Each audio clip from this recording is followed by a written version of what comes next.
Welcome. I'm E.G. Marshall. Welcome to the sound of suspense. The fear you can hear. For the next 52 minutes, we're going to take you into the world of mystery, into the world of terrifying imagination. The story you are going to hear concerns a question which has been asked since the first men on Earth were born and died. Is there a life after death? Is there a way to return from the grave? And if there is, can we come back in the body of a living creature?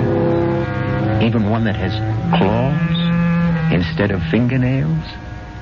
Here is one chilling answer. Dr. Singh, you have to tell me. Could my wife have come back as a bird? A sparrow, something like that? Well, your wife was a rather big woman, Mr. Moresby, in a physical sense. How about a snake? A seagull? How about a cat? A great, big, fat cat? A cat?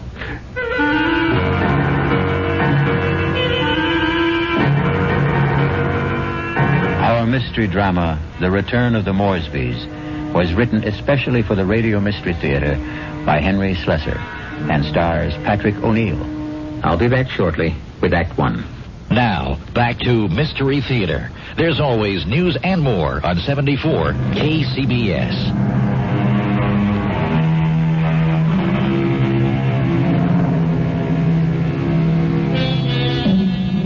Now here is Act One. Like all murder stories, sooner or later, it reaches the office of a daily newspaper.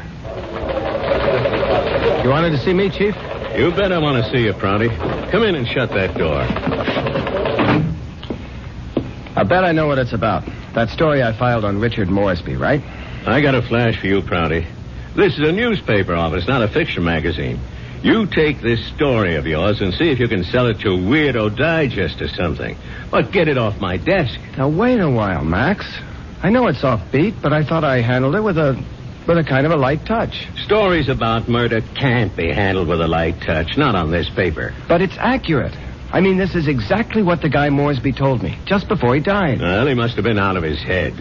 He asked for somebody to hear his story. That's how I got to meet him.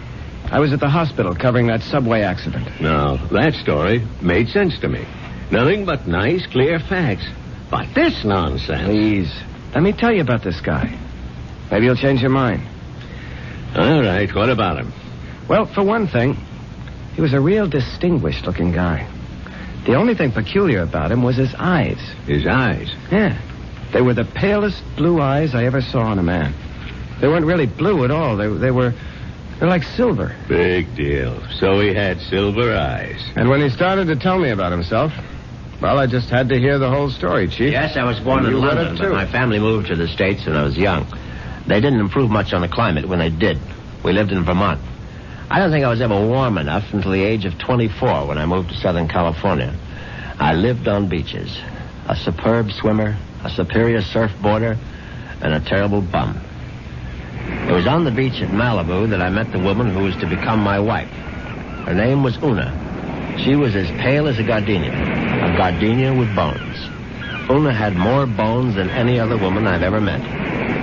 Lovely day, isn't it? I beg your pardon? I said it's a beautiful day. I don't think I've ever seen the ocean look prettier. Frankly, the Pacific always looked a little muddy to me. I wonder if that's what Balboa said when he first saw it. Well, he probably said, what a great place for surfing. Ah, I see you have a surfboard. Yes, as a matter of fact, I think I see a wave that I like. Will you excuse me? Oh, I wish I had the nerve to try it. Yeah, you really should. Well, bye now. Maybe I'll ask my chauffeur to teach me. I'm sorry. What did you say? Charles, my chauffeur. He's very good at sports. Come to think of it, that wave doesn't look so good after all. By the way, my name is Richard. Richard Moresby. How do you do? My name is Una.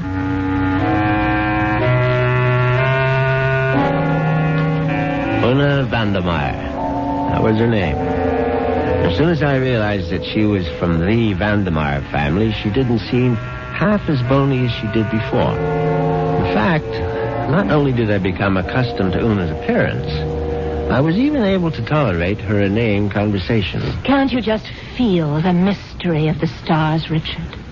Sometimes I feel their vibrations as if they're trying to communicate with me. Do you ever feel that? Well, sometimes, I suppose. I really think we must be one with the universe, don't you?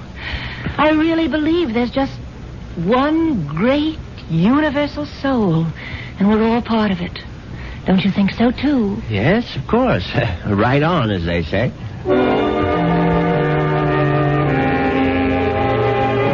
You see what I mean? She talked that way all the time, from the first day of our honeymoon. Well, it was a fine honeymoon just the same. It lasted a whole year on the beaches of the Caribbean, on the French Riviera. I got browner and browner. Una got freckles.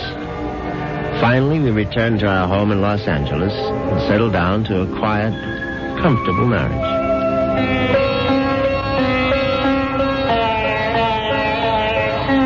What on earth is that you're playing? It's sitar music, darling. Oh, it's just so spiritual. What made you buy the record? No, Dr. Singh recommended it. Who? Dr. Singh, at the Temple of Metapsychosis, you know. The Temple of what? Metapsychosis. I told you about joining the temple last week. Oh, Richard, sometimes I think you don't listen to me. Now, as you may know, Southern California abounds in quasi-religious organizations. And she'd gone through a number of them without discovering the universal soul at any of their altars. Darling, please come to one of Dr. Singh's lectures. He's such a magnificent speaker. He emits such vibrations.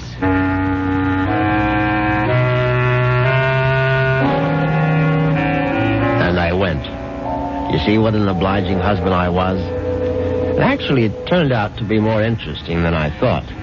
The temple itself was unpretentious, and Dr. Singh was an impressive man. And when he spoke, I realized why his message had such appeal for Una, because he preached a doctrine that combined eternal life with a love of small animals. The soul is immortal. The soul cannot die. The soul, upon leaving the body, must make its passage elsewhere.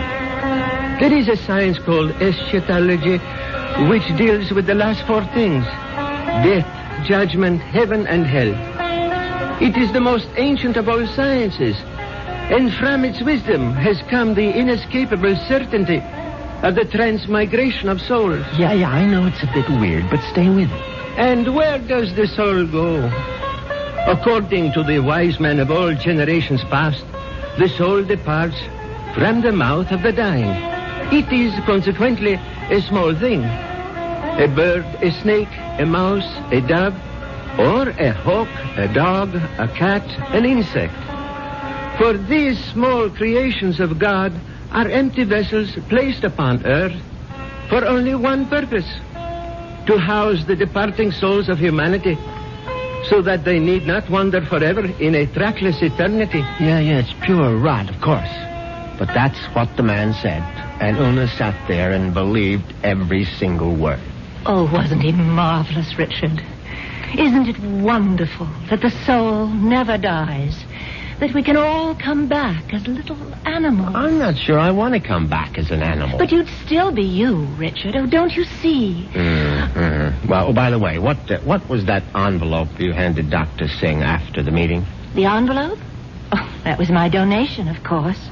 Your donation to the temple? Yes, to support the work of Dr. Singh, to open other temples around the world. Uh-huh. Well, how much money was in the envelope? Now, what does it matter, Richard? I'm just curious. $2,000. Una, you go to that temple once a week. Do you always give that kind of donation? Oh, it's all in a very good cause, Richard. Well, in an equally good cause, that of finding out exactly how much of my wife's money was supporting this nonsense, I sneaked a look at Una's checkbook. The answer astonished me. Not only had my wife put more than $30,000 into Dr. Singh's collection plate, She had also donated some 20,000 more to various institutions for the care and feeding of cats, dogs, and birds. It was so kind of you to honor us with a visit, Dr. Singh. I know how terribly busy you are. On the contrary, you were kind to invite me to your lovely home. Oh. Now tell me, Dr. Singh, what determines the kind of animal one becomes when the soul escapes after death? Mrs. Moresby, that is a question which has baffled wise men for countless generations. But isn't it possible to do, well, research? Yes, Mrs. Moresby. I don't doubt that we could find the answer to such great questions if only we had the proper resources. But, unfortunately, that would require money. A great deal more money than the movement has at present. Well, it seems to me you don't do badly.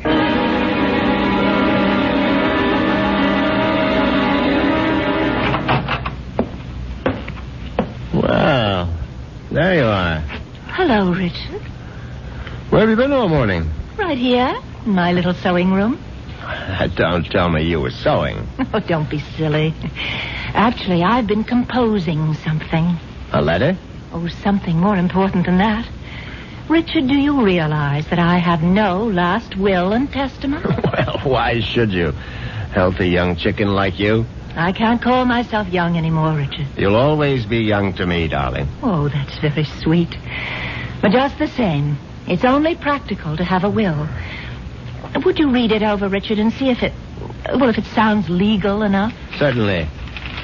Well, let's see now. I, Una Vandermeyer Moresby, a resident of the city of Los Angeles, state of California, residing at 8 Sheridan Drive, being over the age of 21 and of sound and disposing mind and memory. Darling, this is superb. Where on earth did you get the language? Well, to tell you the truth, I copied it out of Daddy's will. The one that left you $10 million? Yes. Well, I don't see how you could go wrong. Let's see now. Not acting under duress, menace, fraud, or undue influence of any person whomsoever. And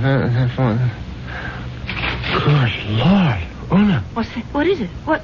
You're not serious about this. Oh, about making a will? Well, of course I am. I mean, this bequest to the temple, mumbo jumbo. What's wrong with it? Now, listen, darling, I told you how important Dr. Singh's work is, but it requires money to carry it on. Tons of money. So the least I can do is to help the poor man as much as I can. But you're giving him 90% of your entire fortune. You'll still have $1 million if I go first, Richard. Isn't that enough? No, it isn't. I mean, the whole thing is ridiculous. Don't you realize that man is a fraud, a charlatan? What? Oh, for heaven's sake, Una, open your eyes. Don't you realize the simple truth? Your money won't build any temples. It's just going to line the pockets of that turbaned phony. Richard, what a terrible thing to say. Well, you told me you liked Dr. Singh, that you were very impressed by his theory of transmigration. Darling, I was only saying all that to please you. But now I'm telling you that the only thing Dr. Singh is planning to transmigrate is your money into his savings account. And frankly, I'm not going to let him do it. Richard, what are you doing? You're tearing up my will. That's right. How dare you do such a thing? It's my money, and I'll do whatever I please with it. Una, darling, I just want you to have a chance to come to your senses. Oh, there's nothing wrong with my senses. I can see very clearly what the real trouble is. If I didn't leave a will, all my money would go to you, wouldn't it? Well, naturally, I'm your husband. You don't have any other relatives. And that's why you're acting this way. It's just plain and simple greed. Una, listen to me. No, it's all right. It's all right. I'm glad you tore up that will, Richard, because I realize now that I was quite wrong. Do you? Yes. It's a mistake to leave only $9 million of my money to the temple. I'm going to leave all of it to Dr. Singh. When Una actually drafted that incredible document and called our attorney for a Monday morning appointment, I realized that I had to do something very drastic before the weekend was over. I had to kill my poor, misguided wife. I had to make her one with the universe.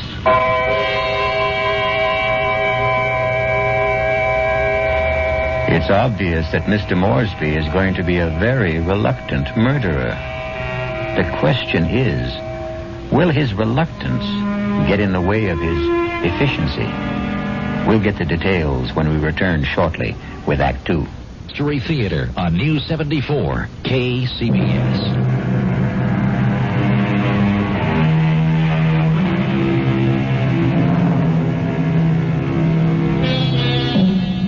Now let's return to Richard Moresby. In order to find him, we'll have to search the highway, for Richard has taken his white Jaguar out for a spin. But there he is now. On Saturday morning, I took a little spin in my XKL and did some thinking on the open road. I didn't want to kill poor Una, of course. The whole idea was repellent. But on the other hand, the thought of Dr. Singh spending the fortune that was rightfully mine was even more abhorrent. However, I decided I would make one more stab at a reconciliation. Darling, may I come in? It's your living room, too. It doesn't feel like it. Matter of fact, I've felt like a stranger in this house for the past 2 days. I suppose that's my fault. Well, you haven't been exactly cordial, have you? I've hardly been home, Richard. I spent all day yesterday at the temple and all morning at the pet rest kennels. And how are all the little souls doing? You just won't stop being irreverent, will you? It's been my money all along, hasn't it, Richard? From the very beginning, you were attracted to my money. Oh, now, darling, if you thought that, you would never have married me. I didn't want to believe it. I don't want to believe it now. Well, now, how can I prove to you that you're mistaken? Richard, do you really want to prove it? Of course, I'll do anything you say. All right. Now, I know exactly what you can do. You can let me leave my money to Dr. Singh and the temple. The whole 10 million? Yes, because that's the only way I'll know that it's me you love.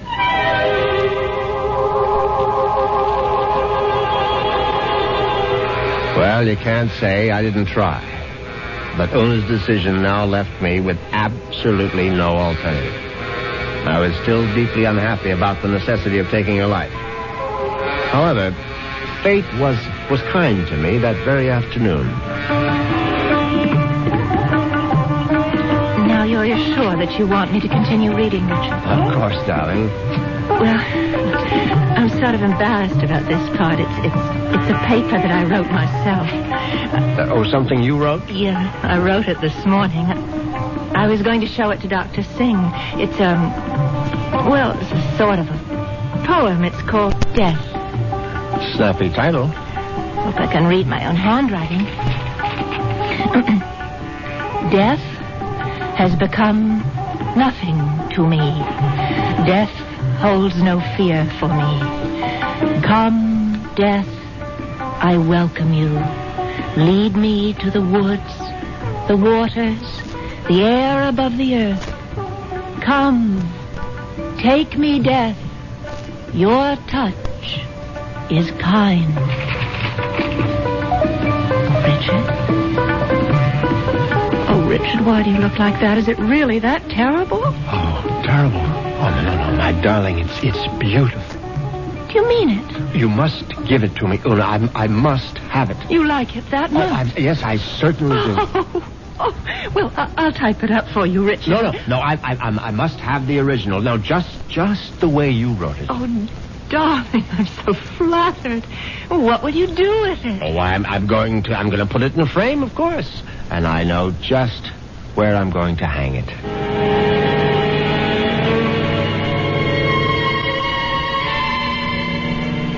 Yes, I could hardly believe my ears.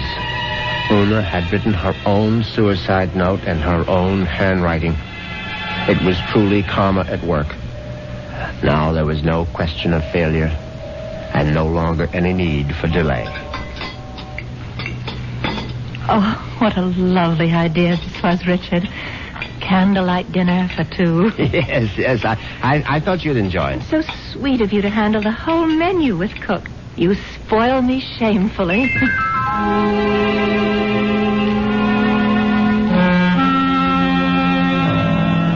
And that night, I spoiled her just a bit more by bringing hot cocoa to her in bed. Oh, Richard, you shouldn't have bothered. But I know how you like your hot cocoa before retiring, Una. You can't get to sleep without it. No, but Parker could have brought it to me. Oh, no, this is something I had to do myself. Oh. No, drink it down now. Yes. I'm drinking it. Does it taste all right? Oh, it tastes just fine.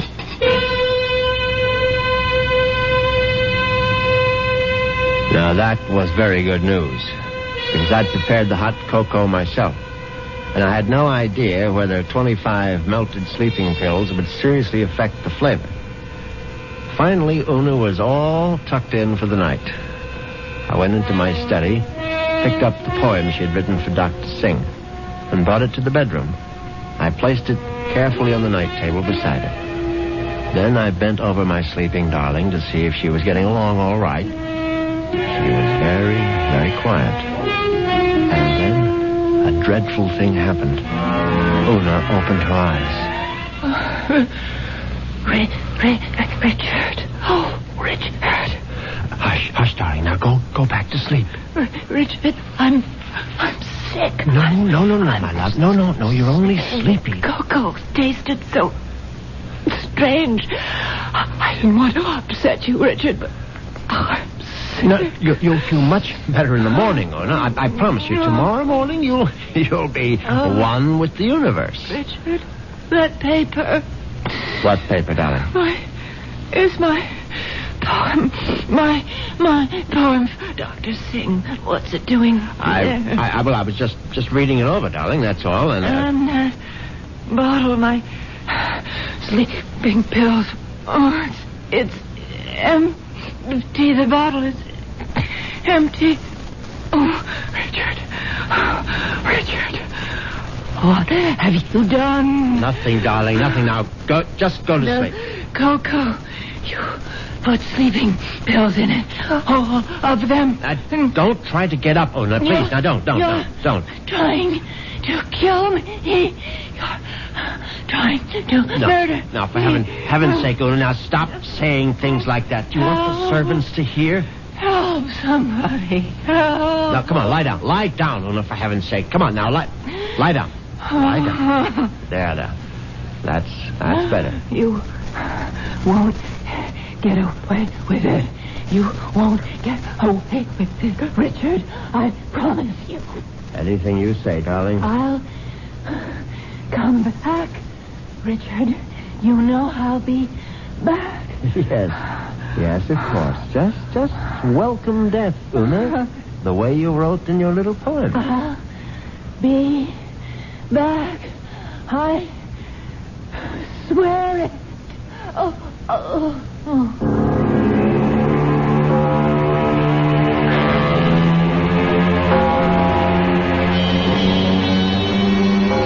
The funeral was held 2 days later. It was a magnificent occasion, of course. I gave Una a farewell that was consistent with her vast fortune. Everything was the best. Coffin, flowers, preacher, everything. Her burial place was one of the choicest bits of real estate at Forest Lawn. The only discordant note was the fact that Dr. Singh insisted on saying a few words at the service. They were familiar words, but frankly, they gave me a slight bit of a chill. The body of Una Moresby is dead, but her soul lives on. The soul cannot die. The soul is immortal. It has left the earthly remains of this woman and has sought the body of a small living thing. There it will abide until the Almighty is ready to choose its next home. Mourn not the end of Una Moresby, for there is no end.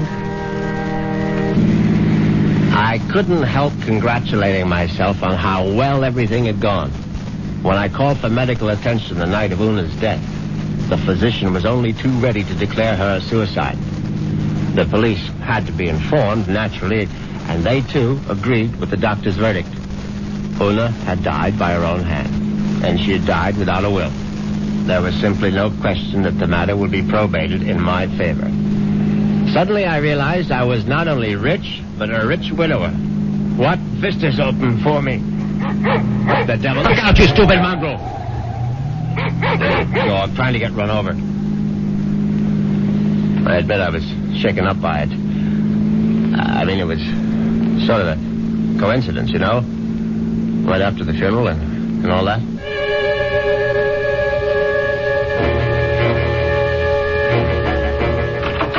I was very glad to be home again, you can be sure. Excuse me, Mr. Moresby. Yes, Parker? Cook is worried about the raccoon, sir. The what? There's been a raccoon at the kitchen door all morning, and Cook is badly alarmed, I'm afraid. I've tried to scare it away, but it keeps returning. A raccoon, for heaven's sake? Why don't you just shoot it and make a coat out of it? I was wondering if you wished me to call the game warden, sir. Oh, please, Parker, do whatever you please about it. I'm going to take a nap. Yes, sir. Very good, sir.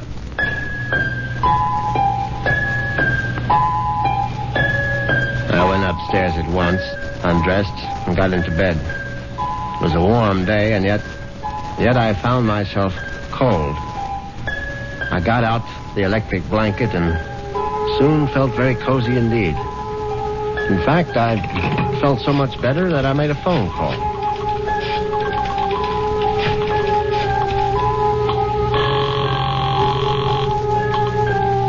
Hello. May I speak to Rachel? Thank you very much. Hello, Rachel? Yeah, who's this? Rachel, you probably don't even know my name, but it's Moresby, Richard Moresby. Who? You met me at the club numerous times. I'm the rather distinguished-looking gentleman who sits at the table on the far right corner. Oh, yeah, well, that's not my station. Yeah, I know it isn't, and I've always regretted it. Frankly, I would have enjoyed my lunches at the club even more if you had served them. Listen, I'm pretty busy right now. Well, what I wanted to find out was if you're busy this evening. Oh, what'd you have in mind? Oh, a little, quiet dinner, perhaps? Is that all you had in mind? Why don't we just wait and see? I can pick you up outside the club whenever you're free. Yeah, how I know it's you. I mean, I'm still not sure which gentleman you are. I'll be sitting in an XKL Jaguar. Do you think you'll recognize it? A Jag? I get off at 6:30. See you then.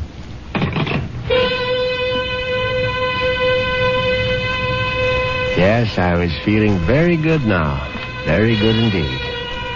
I would have drifted off into a pleasant sleep except for one thing. For a moment I thought a bomb had gone off in the room.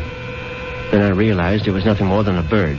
A foolish sparrow had dived in headfirst into the plate glass window of the bedroom and now lay stunned on the carpet. I looked at the thing's fluttering little heart, and suddenly I was struck by a terrifying palpitation of my own. The dog, the raccoon, the bird. Good Lord. Could one of them have been Una?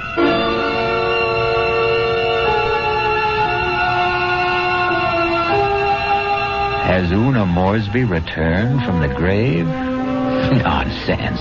Such things don't really happen.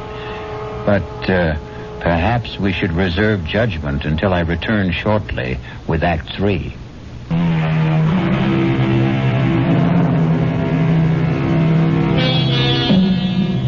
Now let's see if common sense has returned to our hero. He's doing a sensible thing right now. He's taking a good, refreshing shower.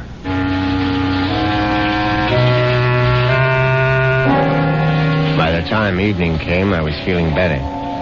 All my peculiar notions about Una's animal reincarnation seemed ludicrous as I stood in front of the shaving mirror. I thought about the delicious young woman that was waiting for me at the club. I'd admired Rachel's way with a tray for months, but ever faithful to my wife, I hadn't done more than gaze from afar. But now, things were going to be different. Yes, who is it? It's Parker, sir. Yes, come in, Parker. It's all right. Excuse me, sir. A bit of emergency in the kitchen. Well, what is it? A snake, sir. A what? Cook insists that there's a snake curled up in the telephone wire. Oh, that's ridiculous, Parker. Cook says it's there, Mr. Moresby. They do get into the house sometimes. Well, tell Cook she's seeing things. Tell her to stop nipping at the cooking sherry, and she'll soon stop seeing snakes. Yes, sir. What was that? I would guess it was Cook, sir. Oh, for heaven's sake, go down and see to it, Parker. I'll try, sir. But I'm not very good with snakes, sir. Well, what do you think I am, an expert?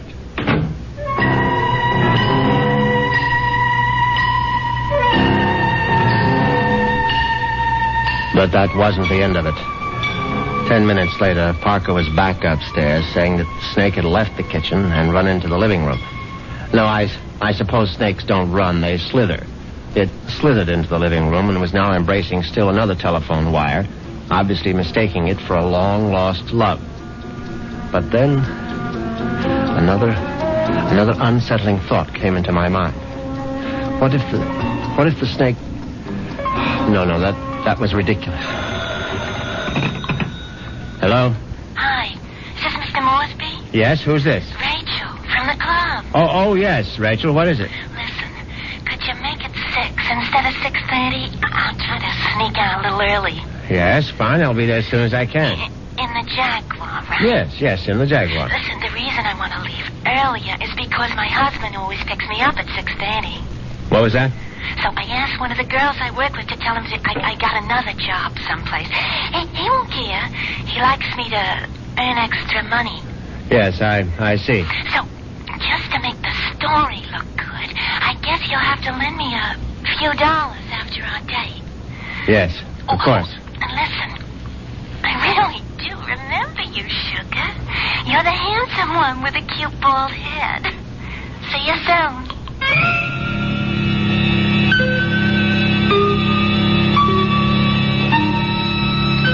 As it happens, I have a very full head of hair. But distressing as Rachel's telephone call was, an even more disturbing thought intruded. The snake was in the telephone wire. What if the snake had been trying to listen in on the extension phone? I knew the idea was absurd, but I couldn't help a superstitious shiver of dread. In fact, I was so troubled that I decided to forego my date with Rachel, the waitress. It wouldn't matter anyway. She'd be angry at some man at the club with a cute, bald head. The next day, I did the only thing that really relaxed me. I went to the beach. It proved to be an excellent idea. I stretched out on the golden sand and let the sun warm me. I listened to the waves beating against the shore. I listened to the haunting cries of seagulls circling overhead.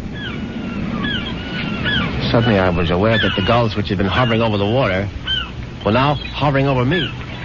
Now, instead of their cries being sad and plaintive, now they seemed menacing. I stood up hastily, but the gulls seemed to be increasing in number. I saw their sharp, pointed beaks, their raking claws. They were predators, of course. How many times had I seen them swoop into a dive and snatch up some poor fish out of the sea? And there was one seagull in particular. Its beady eyes seemed to be staring at me. No, it was my imagination, of course. I wasn't a fish. I was a man, but just the same, I found myself running down the beach. Running for dear life. And that's when I knew it was time to see a doctor.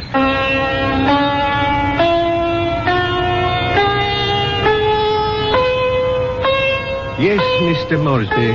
I'm very pleased that you honored the temple with your presence. I'm grateful that you're willing to see me, Dr. Singh. I realize that, well, you've had a disappointment. A disappointment? I'm afraid I don't understand. I know my wife made certain promises to you concerning her will. I believe she mentioned some modest donation. She wasn't in her right mind, of course. I mean, when she took those sleeping pills. Yes, it was very sad. I trust that she has found the peace and happiness that she sought. Frankly, that's what I wanted to talk to you about. I mean, about whether you really believe that my wife is, well, that she's some kind of animal right now. But of course I believe it, Mr. Moresby. I don't merely believe. I'm positive. When your wife passed from this world into the next, her soul made its escape. Yes, I know how it goes, but what I'd really like your opinion about is what sort of animal do you think she might be now? I told you, Mr. Moresby. We have no way of knowing. But can't you take a guess? I mean, you said it might be influenced by a person's karma. Am I quoting you right? Yes. The kind of person she was in life may well determine the kind of animal she is now. Your wife was soft. Your wife was gentle. Your wife was independent in spirit. Now, what animal does that remind you of? I don't know. I can't think. Then go home and think about it, Mr. Moresby. Go home and try to be one with the universe.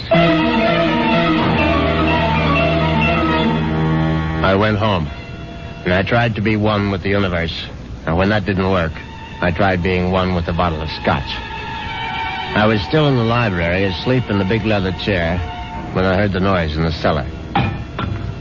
I simply had to investigate. I looked into the cellar and found that one bare bulb wasn't enough for a thorough search. I found a flashlight and went down the cellar steps.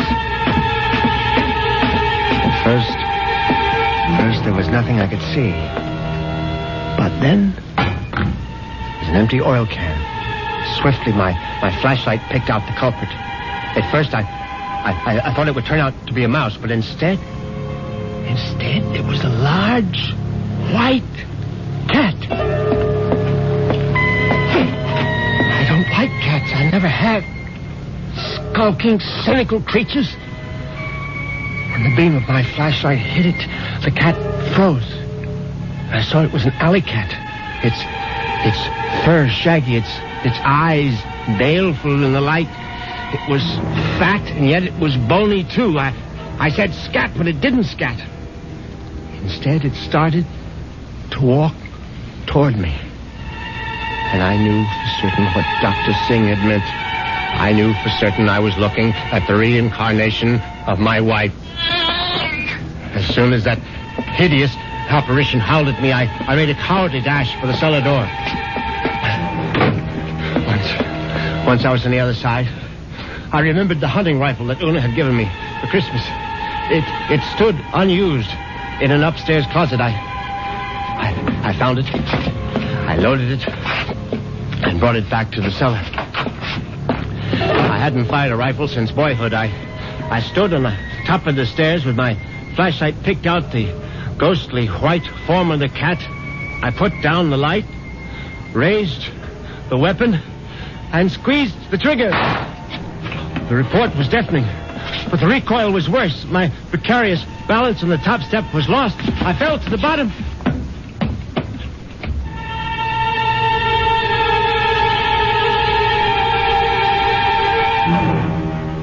I tried to get up again, but the pain in my right leg was agonizing. I found out later that it was broken.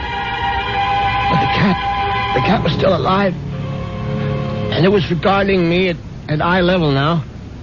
Its fur matted with plaster dust. Its eyes filled with hatred. I tried to crawl toward my fallen rifle. Just as I saw the creature advancing toward me, I screamed, "Una!" My hand was on the rifle now, grasping it too quickly in my panic. My fingers touched the trigger. The rifle went off again.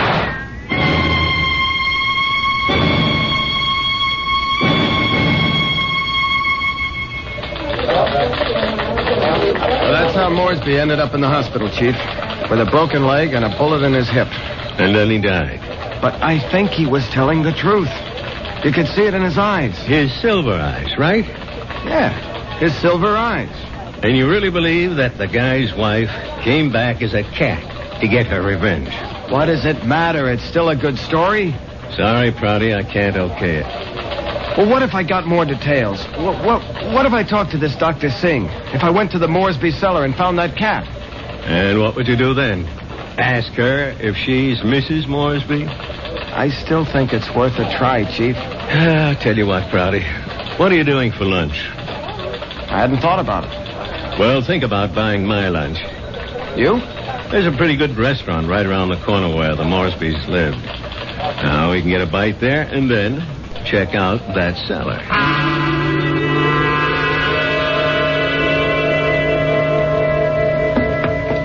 So, this is where it happened, huh?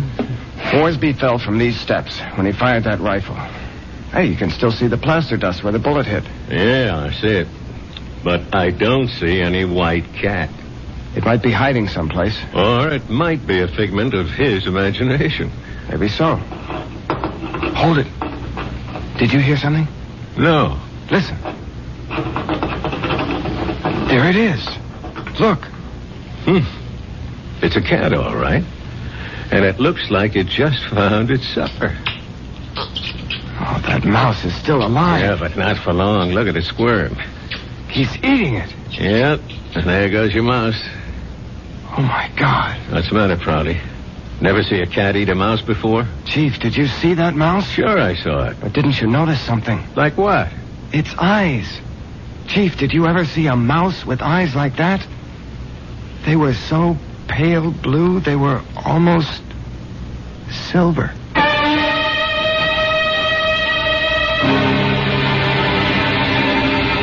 And so the cat and mouse game comes to an end.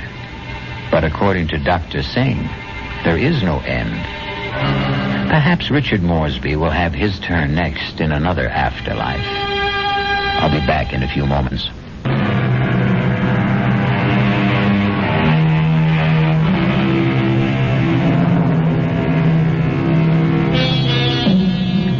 Do you believe in reincarnation? Do you believe the dead return? We have to believe it, because here we are, the reincarnation of radio drama. We hope you'll keep us alive by listening again to the Radio Mystery Theater. Our cast included Patrick O'Neill, Marion Seldes, Nick Pryor, and Dan Ocko. The entire production was under the direction of Hyman Brown.